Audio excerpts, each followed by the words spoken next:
Magandang umaga sa inyo lahat. Nandito naman po ako, si Tipin Roth sa Mendoza. Masarap kumain ngayon ng preskong gulay, lalo na dyan sa inyo. Ito ang panahon ng preskong gulay. Ngayon ay gagawa tayo ng pritong beans.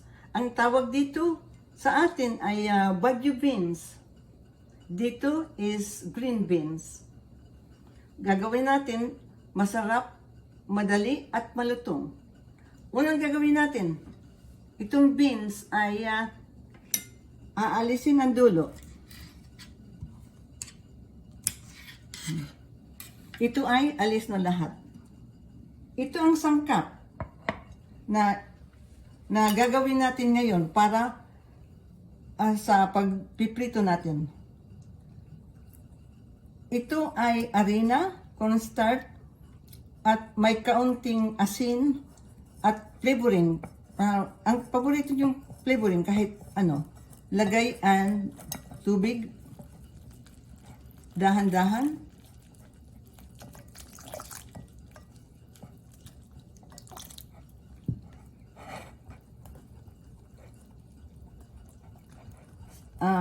Kailangan tunawin lahat ang harina para kumapit sa Baguio beans or green beans. Isa sa mga sangkap natin ay ito yung breadcrumbs. Kahit anong klaseng breadcrumbs, mas maganda kung seasoned breadcrumbs. Gagawin natin, itong beans na ito ay pakukuluan natin ng bahagya. Blends. Okay? Pag kumulo ang tubig, saka natin ilagay ito. Ayan.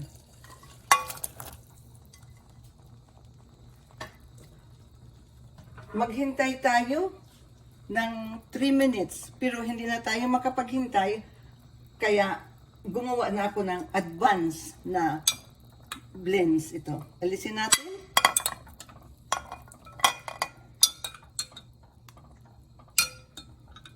Pag 3 minutes na, saka alisin natin.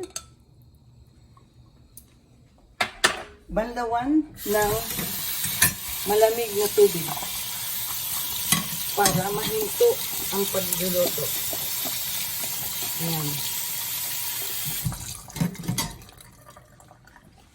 Samantalang, ito na ang ating ginawa kanina. Half cook na po yan.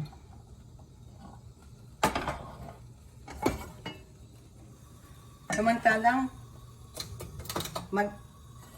ano tayo ng mantika. At ito yung gagawin natin. Ito yung ginawa natin, harina, cornstarch, may halong flavoring na gusto nyo, at asin. Ito ang gagawin natin. Ilubog sa ginawa natin, harina, breadcrumbs, pituhin.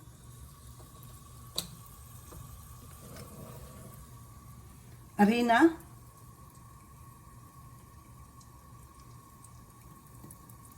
breadcrumbs, pituhin. Harina, breadcrumbs,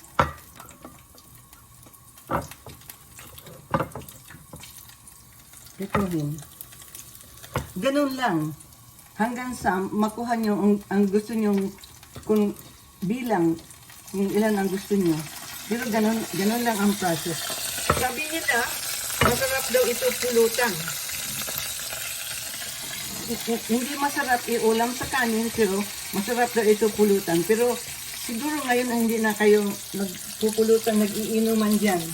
Dahil sa mga pangyayari ngayon sa atin. Ito. See? Madali na ito maluto. See? Siguraduhin coated lahat ng breadcrumbs at harina. See?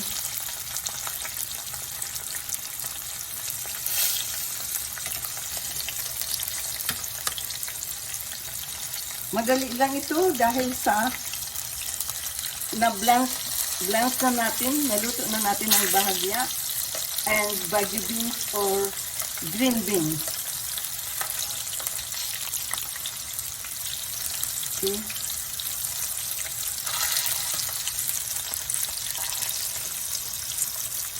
Sabi ko sa iyo, madali lutuin, malutong, masarap, at napakalinamnam.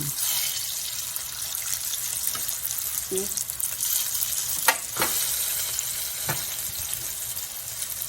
Ito na.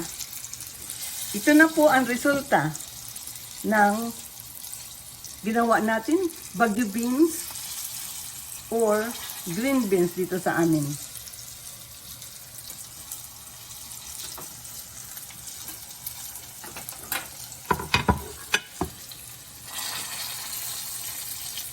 Alisan na natin. Ilagay natin sa napkin or kitchen towel. Ayan. Isama natin dito para makadagdag sa pagsiserve natin mamaya.